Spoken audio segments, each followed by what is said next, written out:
Hey everyone, welcome to episode 257. Of Man, of the still named All Dolphins podcast. Um, oh come on. well, dude, you like kind of like put me on the spot here. As of now, it is. It may or I may like not. I like what you said earlier. The artist formerly known as the All Dolphins podcast. There you go. All right. Okay. Today we are going to be discussing the Dolphin offense post first wave of free agency, where they stand. Are they good enough? Where can they make improvements? Is there anything else that needs to be done, whether in free agency or via the draft? Before we attack that, we're going to have our Dolphin history lesson. So for those of you who don't like it, Suck it up, Buttercup. either suck it up, put it on pause, or go wash dishes or something and then come back. Today's episode 257, as I mentioned. So we're going to extrapolate the last two numbers. 57. The Dolphins have made pick number 57 in the NFL draft, because that's what we're doing these days.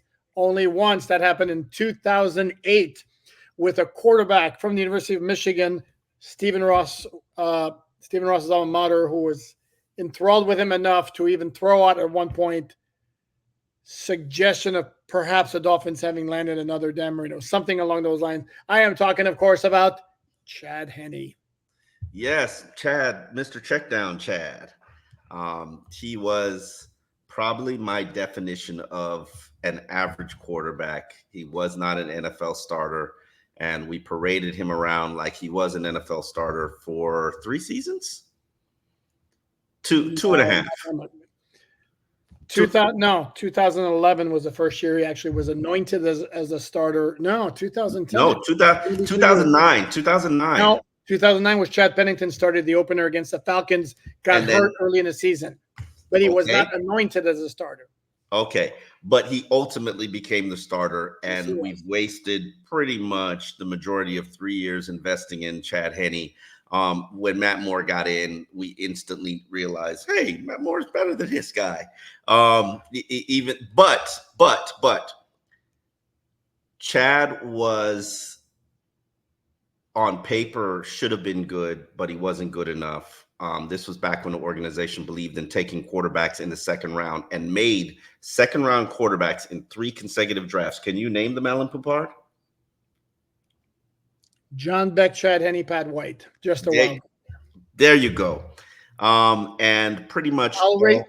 Sorry, Omar. I'll raise you that, and I'll see that and raise you the 2 years before that. No, 2 of the 3 years before that, the Dolphins traded a second-round pick to acquire a quarterback.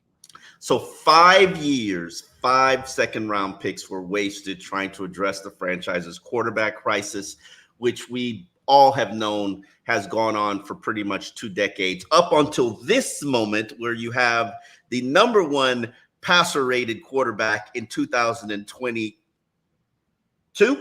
and the number 1 yards producing quarterback in 2023, an AFC starter in the Pro Bowl. Now, is he the definition of a franchise quarterback?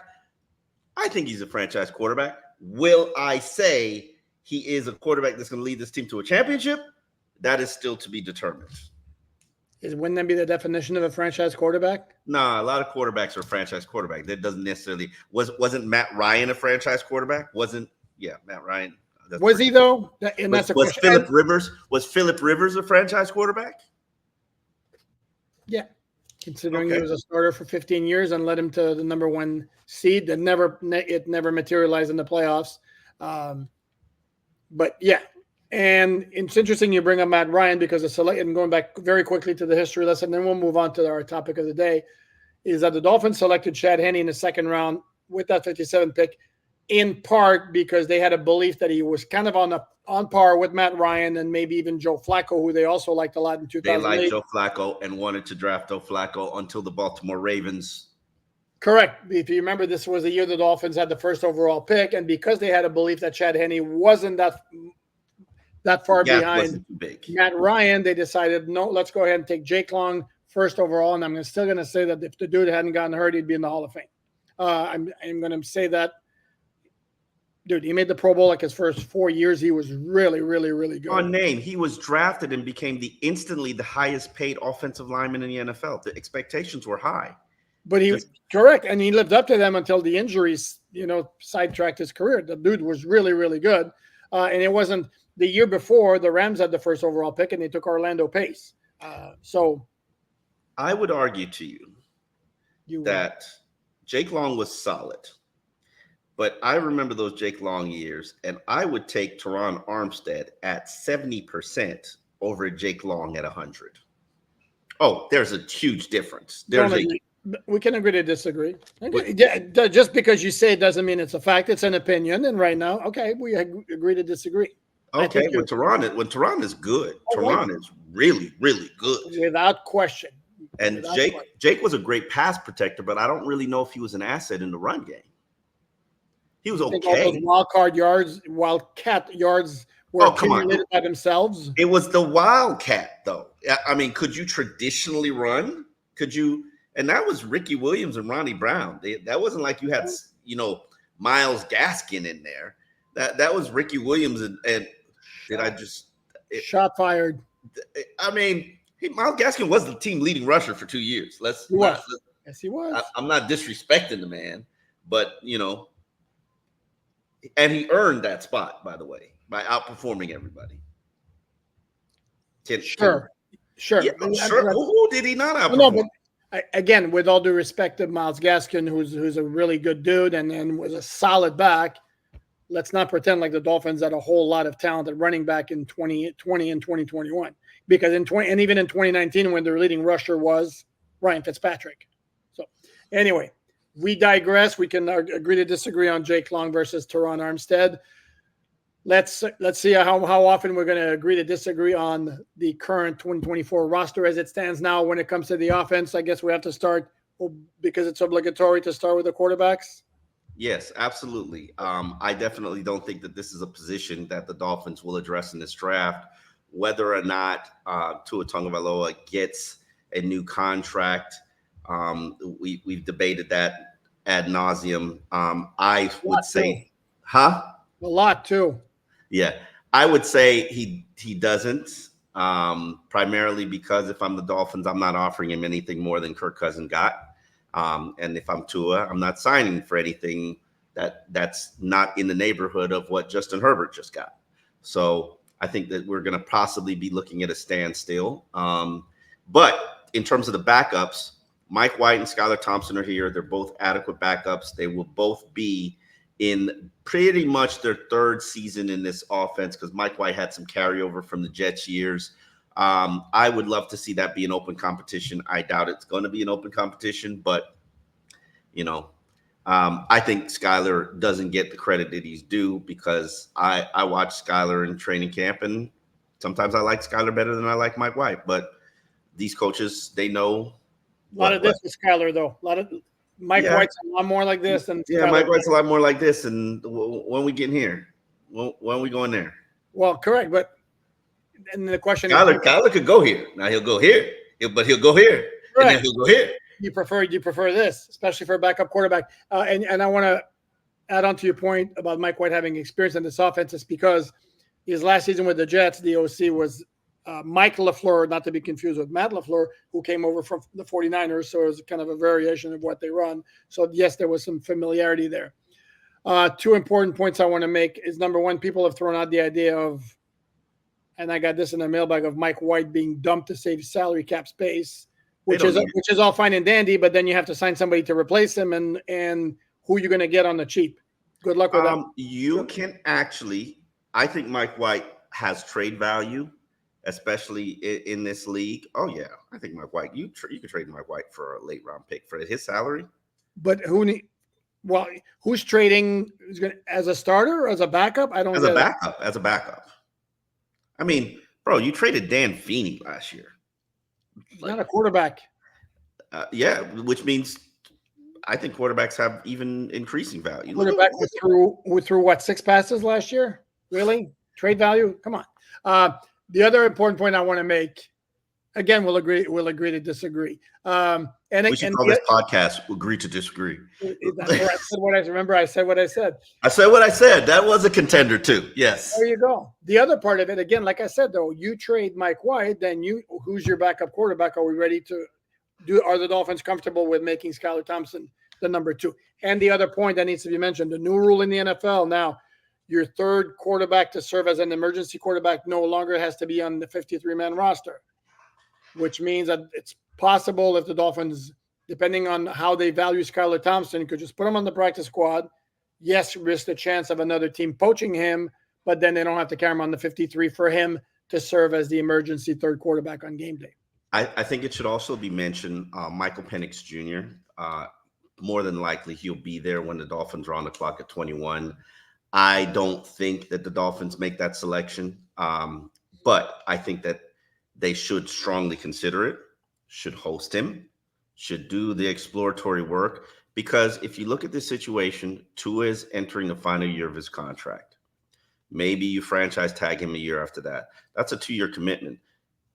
Michael Penix has comparable traits, comparable skill sets, a stronger arm, a little bit more athleticism, and I would love for this organization and this franchise to always get ahead of developing quarterback, because I'm sorry, a developed quarterback has currency, has value, and can actually benefit you. Now, would that mean I'm not drafting a defensive tackle or offensive lineman or a wide receiver at 21? Potentially. But I think that you can fill those needs with other positions. Quarterback is the most important position in the NFL. And right now, I would love to see for the Dolphins to stop running away from QB competition and start working towards developing quarterbacks. And I'm not talking about Skylar Thompson type of development. It's not going to happen. I'm fully on board with everything you said, and it's not doing my heart. Okay. Oh well. No, it's not going to happen. But you got to stop. You got to stop acting scared. Like, you don't know what's going to happen with Tua. Tua can play hardball with you. You could try to franchise tag him. He could decide he's not going to play on the franchise tag. You don't know, but you know what you are. You're not prepared. Correct. And if you get 2 players of comparable ability, your quarterback is always going to have significantly more value. And if you can land one of those dudes at 21, I'm not 100% sure he's going to be there, because I think Michael Penix Jr. is a hell of a player. I do too, but I think the age and the injury history makes it a possibility that he could be there. Now, that could also benefit you from a team that would want to trade up to get him, and you trade down, probably potentially pick up a second and maybe a fourth.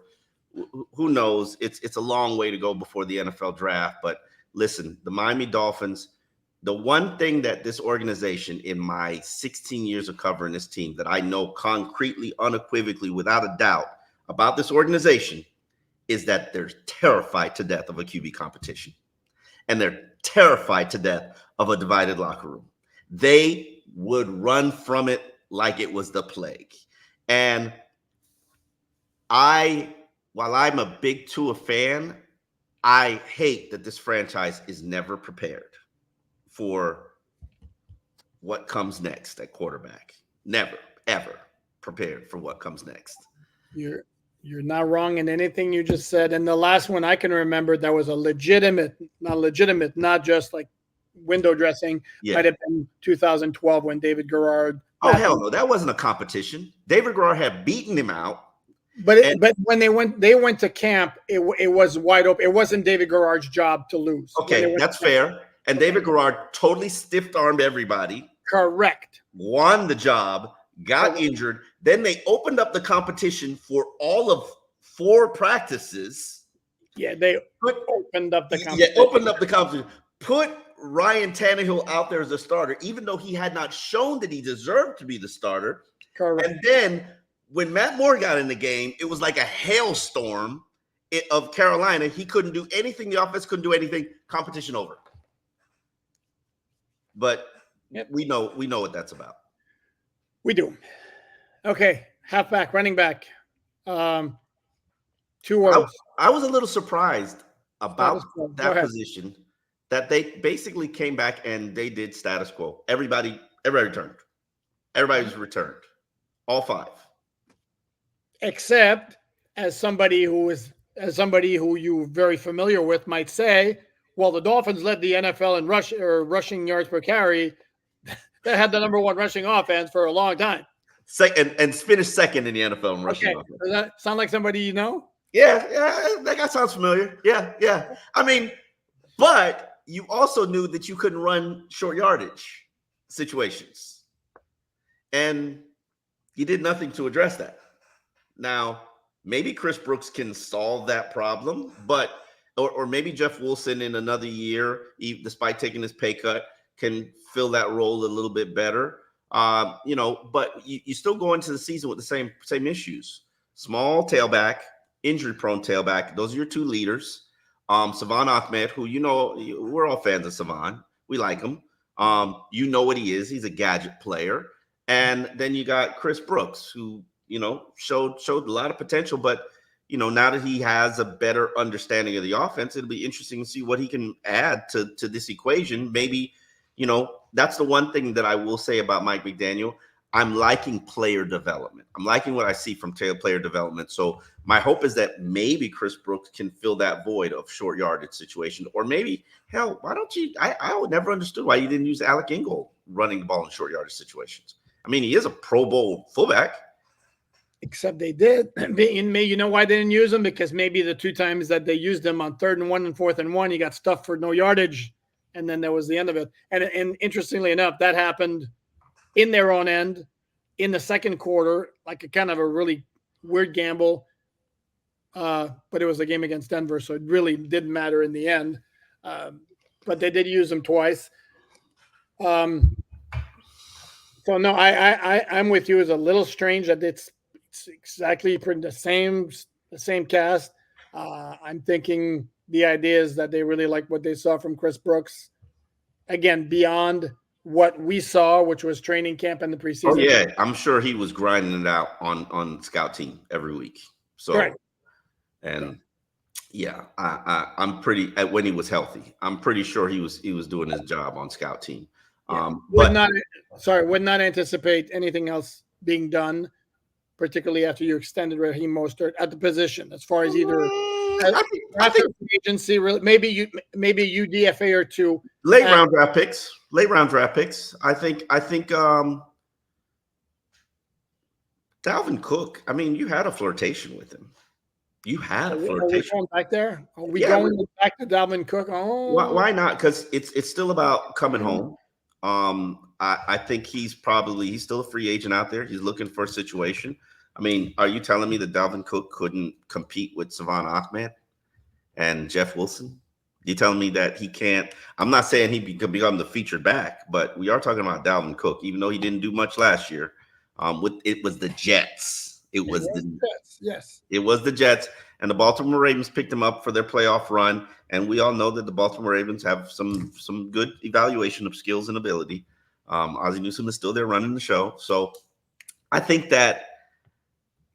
it's out of the question that you can see another edition. It's going to be for the minimum or relatively close to the minimum. And I definitely think that you can probably all of these late round draft picks the Dolphins have, they're going to be backs out there. Maybe one of them gets addressed. We know that Chris Grier does not address position of needs in the draft. He's a BPA guy. Sure. Yeah, if he did, we would have had a tight end. We didn't have a tight end in last year's draft. Or maybe Mike McDaniel. Well, no, last year he did. Correct. Last year he did. Cornerback wasn't a need.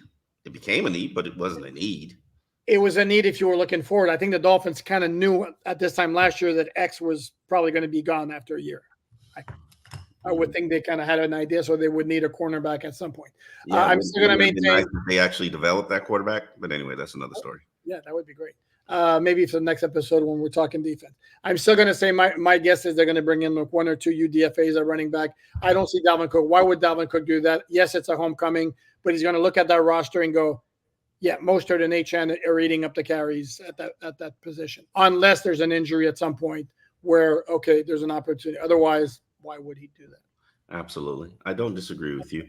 Let's move on to the next position, which is receiver. And I think that that's the position that has the greatest void, biggest holes. Right now, you've got Tyreek Hill, Jalen Waddle, Braxton Berrios, River Craycraft, Eric Uzukama, Braylon Sanders, Andrew Swartz, and Matthew Sexton. And this is no disrespect to Berrios or Craycraft or Uzukama or Sanders, but where's the number 3? Who is the number 3? Jonnu Smith. Okay, that's fair. That's what I say. No, but at wide receiver, no, there's no clear-cut guy. I think right now probably chances are it would be Berrios probably, or Berrios and Craycraft. It's probably a combination of Berrios, Craycraft, and Uzukama. And they, we don't know what. I was not impressed with him last camp. I was impressed with him as rookie camp, but not last camp.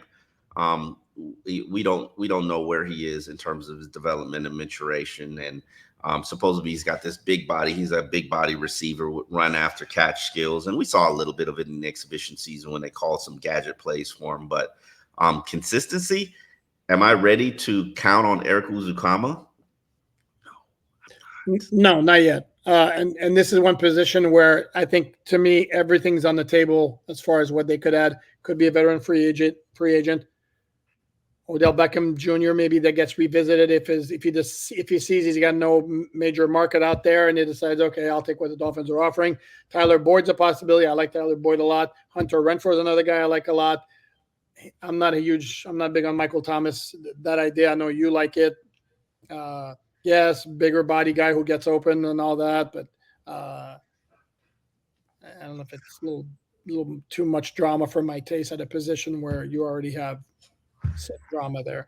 And it could be in the draft. Again, if their Dolphins go BPA, it's not like, if, for example, a name that's out there, if Brian Thomas Jr. is available at 21, it's not like the Dolphins are going to go, yeah, he's the best player on our board, but now we're good at wide receiver and let's not take him. Yeah, they would take him.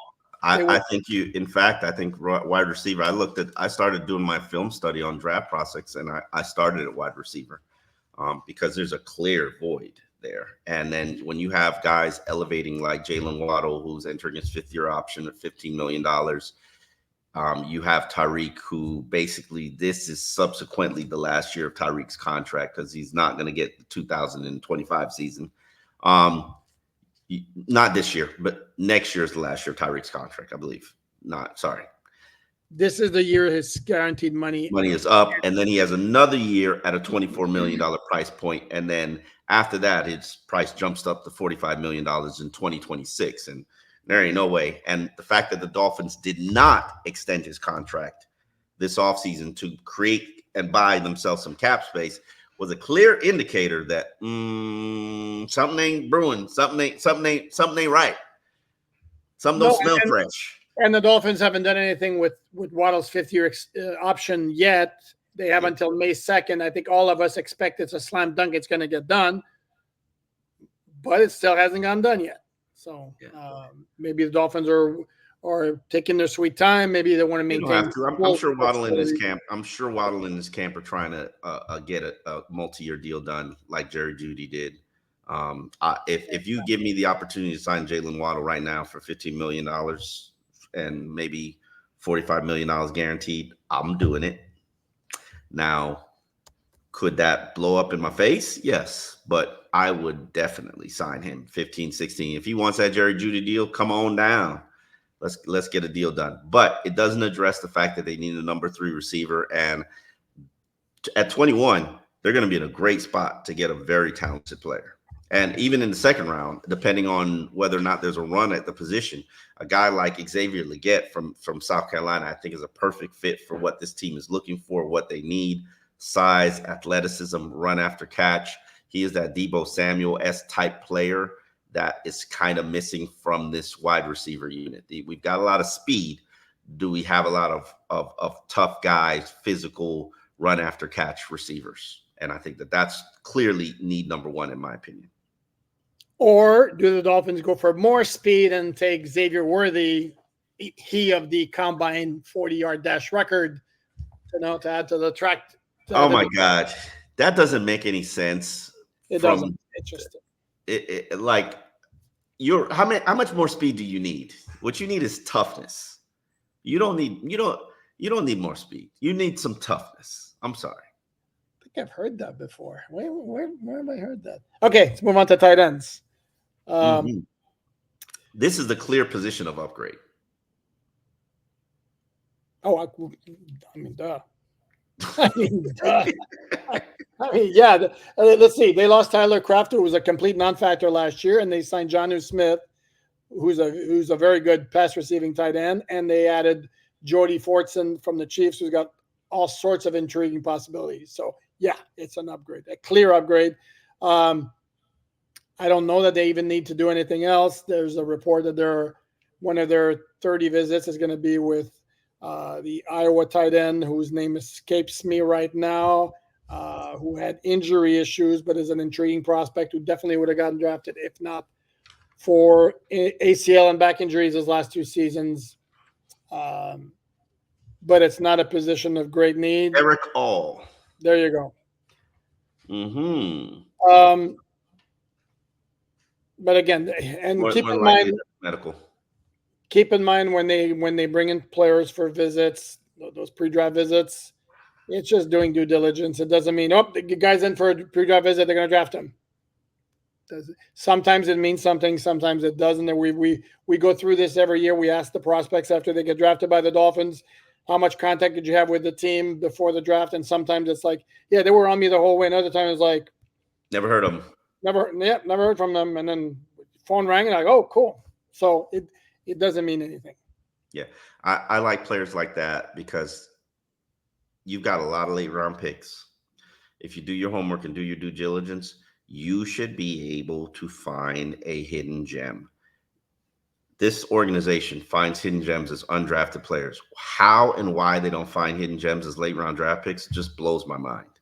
Because you don't even have to negotiate with those players. You could just draft them and take them. And lately, all they've gotten is filler.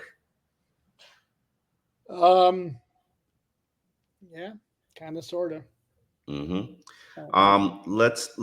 yes, Jonnu Smith, Jody Fortson, pair them with Julian Hill, and Durham Smythe, who I don't think, people underestimate Durham in terms of how good he is and what role that he plays in this offense. I don't think it's safe to say that Durham's future is bleak in Miami, because I think he's still a very productive player in this offense in terms of what they do. Correct. No, he's very valuable to what they do on offense without question. But they've upgraded now. They've given themselves more option offensively. Now, whether they're going to use them all or it's going to be Tyreek centric again, that's a question. Let me ask you a question going back to the wide receiver position, because I know I didn't get you to address it. Chase Claypool, Robbie Chosen, you interested? Nah. What about Claypool having another year and a whole offseason program? You don't think? I mean, he is that big physical wide receiver. According to Tyreek, he's the vending machine. Correct. And that's all great and dandy. But again, we're not privy to watching practices once the regular season starts. The fact that the Dolphins practically didn't use him, and then when they did use him, what was the big takeaway from that? For example, that last pick against Buffalo. All the word is like what a horrible route he ran. That is correct. This is an offense that's based on timing and precision. If you're but maybe a training camp with developing chemistry for a minimum, I say why not? For a minimum base contract, I say sure for a look-see, absolutely, but with like practically nothing guaranteed. Just to take another look. But again, as I said before, 3 teams in 3 years for a guy who was a high second-round pick, that's highly problematic. True. That's fair and good. Let's get into this offensive line where while I have respect for what Butch Barry and that unit accomplished last season, and I think that they are by far the most overachieving unit on this team, I do have some concerns about the starting unit right now. While Andrew Brewer on paper could potentially be an upgrade over Connor Williams, he's younger, cheaper, more athletic. The question is he going to be a pass blocking liability? And I think that's a danger. I think that's a risk to so I'm a little bit queasy about that. Isaiah Wynn is resigned. I had absolutely no problem with that. And then we're looking at Jake Driscoll, excuse me, Jack Driscoll. And it's AA Ron. It's AA Ron Brewer, not. I forgot. Yes, it's not Aaron Brewer. AA Ron. AA Ron. And his sister Jacqueline. Yeah. For those who come on, you don't know what I'm. You don't know what I'm referencing? Absolutely not. Oh, you've never seen the Key and Peele skit? I know AA Ron. I know the AA Ron, but the other stuff, nah. I wasn't a big Key and Peele fan. Oh, I like it. Yeah, they're completely awesome. Check it out when you get a chance, everyone out there. Substitute teacher, Jake Quellen, AA Ron. It's hilarious. Sorry, go ahead. What I like about the offensive line is that you've got consistency and a lot of guys are coming back. What I don't like is you have not really addressed that right guard spot after the loss of Robert Hunt. Right now, I'm looking at it as Liam Eichenberg and Robert Jones are basically competing for that right guard spot. And it is only a right guard spot. Like literally, right guards they're a dime a dozen. That's the way it was explained to me by Art Kehoe, who is a legendary University of Miami offensive line coach. Basically, you put them at right guard if they can't play anything else. Like it's the final destination, which is why it never made sense to me why they made Robert Hunt a right guard immediately, because like that's the spot you put the guy who really is the weakest link. So Miami took a different approach, and props to Rob because he became $100 million player. Yes, no. Although, does that still apply when your quarterback's a lefty? Very excellent point there. Very excellent point. But they made that. Did they make that decision? No, you're right. They had Tua. They had Tua the whole time. Came in with Tua in 2020. Yeah. Yeah. What was I going to say to you? Isaiah Wynn, no issues. Mm-hmm. AA Ron Brewer. Okay, considering what Connor Williams is and what he's battling to continue his NFL career. That left guard, Liam Eichenberg, you comfortable? You queasy?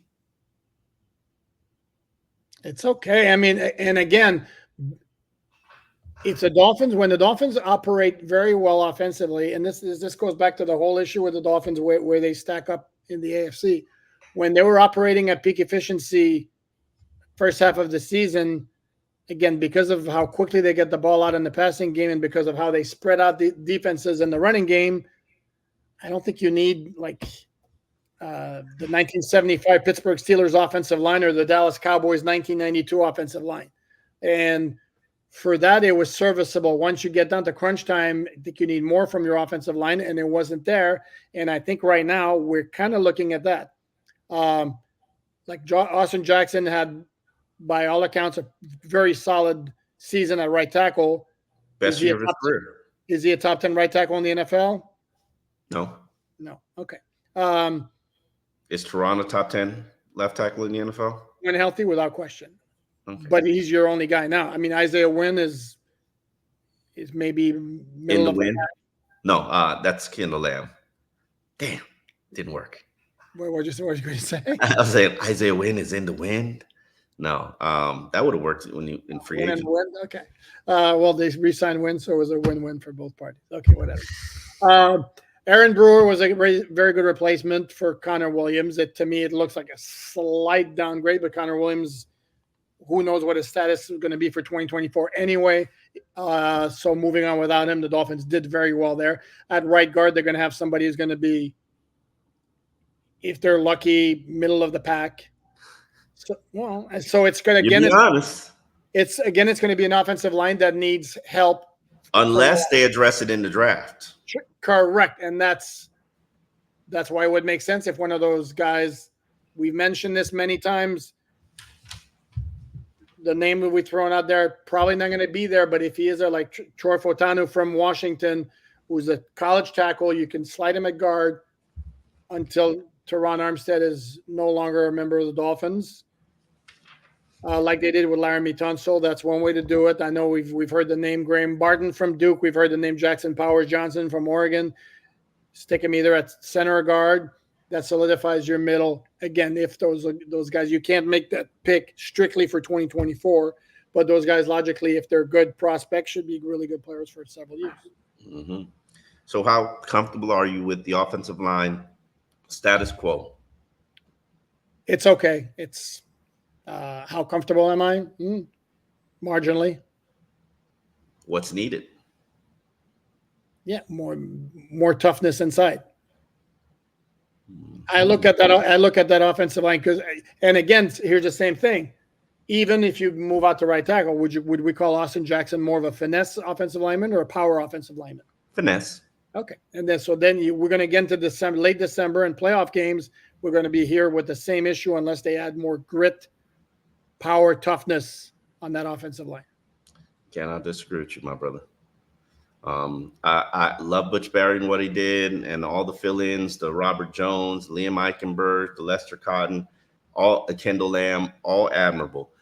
But I think you've downgraded this offensive line, and you need an influx of young talent. So hopefully they address it in the draft, potentially early. I would think that wide receiver, defensive tackle, and offensive line, primarily offensive tackle, are the positions that I unequivocally have no reservations or doubt in my mind that they're going to address in the draft. So it'll be interesting to see how this plays out. That is all for today's All Dolphins podcast. Tomorrow, we will be doing a defensive breakdown, taking a look at the defensive depth chart, which you can find on si.com/NFL/Dolphins. That's where we're at. That's our new home. It's complicated. When we can explain it to you, we will. Right, Alan Poupard? Yes, sir. What Omar said. All right. Talk to you guys later.